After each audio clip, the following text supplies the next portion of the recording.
The words fell like a final breath in a silent hospital room, heavy enough to change the course of several lives at once. A woman sat on the edge of a bed under harsh white lights, fear clinging to her skin as tightly as the thin red gown she wore, while a man stood across from her gripping a small metal case, his knuckles pale, his heart pounding louder than the machines behind her. In that moment, everything he was and everything he had ever survived as a single father came rushing back. Because what she was asking for was not just quick, it was final. And what he did next would leave one of the most powerful CEOs in America completely stunned. If you believe in kindness, second chances, and quiet heroes who rise when it matters most, take a moment right now to like this video, comment your thoughts, share it with someone who needs hope, and subscribe to the channel because stories like this remind us that humanity still exists when the world feels cold. The man's name was Nathan Caldwell, a 38-year-old widowed father of two who had learned the hard way that life rarely gives warnings before it takes everything away. He lived in Ohio, in a modest rental house where mornings were filled with school lunches, wrinkled clothes, and whispered prayers he never thought he would need to say so often. His wife had died 4 years earlier from an aggressive illness, leaving him with a 5-year-old son and a 3-year-old daughter, and a grief so deep it nearly broke him. He worked as a private emergency medical technician, taking overnight shifts whenever possible, because it was the only way to afford childcare and still be present for bedtime stories. Sleep was a luxury, peace was temporary, and hope was something he carried quietly so his children would never see how fragile it felt. That night, Nathan had been called to a private hospital suite in Chicago, flown in under contract for a high-profile medical case. The woman waiting for him was named Margaret Whitmore, the powerful CEO of a multinational healthcare corporation, known across the country for her iron discipline and intimidating presence. She was wealthy beyond measure, respected by investors, feared by competitors, and painfully alone. Beneath her tailored public image was a woman who had spent decades building walls instead of relationships, and now those walls were closing in on her. A sudden medical emergency had brought her here, one that threatened not just her career but her life, and the fear of losing control terrified her more than the diagnosis itself. Nathan had expected arrogance, demands, impatience. Instead, he found a woman trembling, exhausted, and stripped of every illusion of power. The hospital room was quiet except for the soft hum of machines, the curtains drawn tight against the city lights outside. The air smelled of antiseptic and fear. She sat upright, clutching the fabric at her chest, her eyes fixed on him, as if he were the last solid thing in a world slipping away. When she asked him to make it fast, her voice carried not command but surrender, and it sent a shock through Nathan's chest. He had seen fear before. He had held strangers as they bled. He had delivered babies in back seats and closed the eyes of people who never made it. But this was different. This was a woman who had spent her entire life in control, suddenly begging for release because she believed there was no other way out. Nathan felt his throat tighten as memories of his wife's final days flooded back. How she had tried to be strong, how she had asked him not to let her suffer, how helpless he had felt then. Nathan struggled internally because the protocol was clear, and so was the expectation. He was there to prepare her for a rapid emergency transfer procedure that carried significant risk. But as he looked at Margaret, he didn't see a CEO. He saw a human being drowning in fear, someone who had never learned how to be held by hope. His mind drifted to his children, asleep in their small beds back home, trusting him to always come back, to always choose life no matter how hard it became.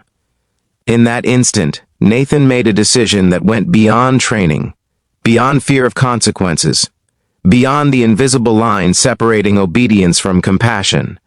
Instead of rushing, he slowed everything down. He grounded himself, steadied his hands, and focused entirely on her breathing, her trembling, her humanity. He guided her through each step with calm presence, treating her not as a powerful executive, but as someone who deserved patience. Time seemed to stretch as the machines beeped steadily, the weight of the moment pressing down on him. Nathan risked his contract, his career, everything he had left, because something inside him refused to treat her life as disposable, even if she had already accepted that fate. Margaret noticed the change almost immediately. The rush she had expected never came. The cold efficiency she had prepared herself for never arrived. Instead, there was a gentleness that disarmed her, a steadiness that made the fear loosen its grip just enough for her to breathe again. Her mind raced through years of boardrooms and headlines, through sacrifices she had justified and people she had pushed away, and for the first time in decades, she felt seen without being judged or feared.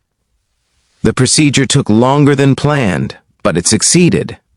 When the crisis passed and the danger retreated, Margaret lay back against the pillows, drained yet alive, while Nathan quietly cleaned his equipment, his heart still racing.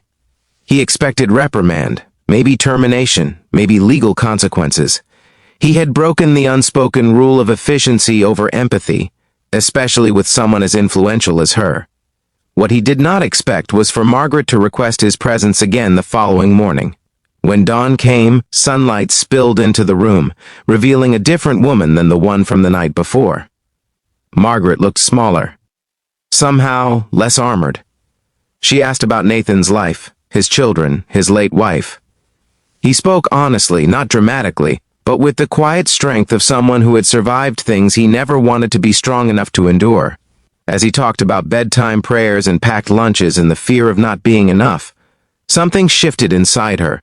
She realized that the man who had saved her life had been carrying far more weight than she ever had, without power, without wealth, without a safety net. Over the next few days, Margaret recovered physically, but emotionally she unraveled. She reviewed reports, spoke to doctors, and eventually pulled Nathan's employment file. What she saw stunned her. A man with exemplary performance, repeated sacrifices, and financial struggles hidden behind professionalism. She learned that he had recently been denied a full-time hospital position due to scheduling conflicts related to childcare. The same healthcare system she commanded had quietly failed him. When she finally met him again before discharge, the room felt heavy with unspoken truths. Margaret had spent her life believing strength meant speed and authority. Nathan had shown her that strength could be patience, compassion, and choosing humanity when it was inconvenient. She made a decision then, one that would ripple far beyond that hospital room. Weeks later, Nathan received a call that changed everything. A new program was being launched under Margaret's directive, designed to support single parents in emergency medical professions, offering flexible schedules, childcare support, and full benefits. Nathan was offered a leadership role within it, not because of pity, but because she trusted his judgment more than any polished executive. His salary doubled, his hours stabilized. His children would never again have to wonder if their father would come home exhausted or broken. Margaret, for her part, stepped back from her relentless pace. She funded patient-centered care initiatives, restructured policies that valued speed over dignity, and quietly credited one single dad from Ohio for reminding her why healthcare existed in the first place. They never became close friends, never crossed boundaries, but a mutual respect remained, unspoken and permanent. Nathan returned home to his children with tears in his eyes, holding them tighter than ever. He told them that sometimes doing the right thing is scary, and sometimes it costs you everything before it gives anything back. In his heart, he knew that night had not only saved a CEO's life, but restored his own faith in the world. If this story touched your heart even a little, please take a moment to like this video, share it, and subscribe to the channel so more stories of quiet courage can reach the people who need them. And before you go, leave a comment telling us what kindness means to you, because your words might be exactly what someone else needs to read today. Because sometimes, when someone asks for the end, what they truly need is someone brave enough to give them a reason to keep going.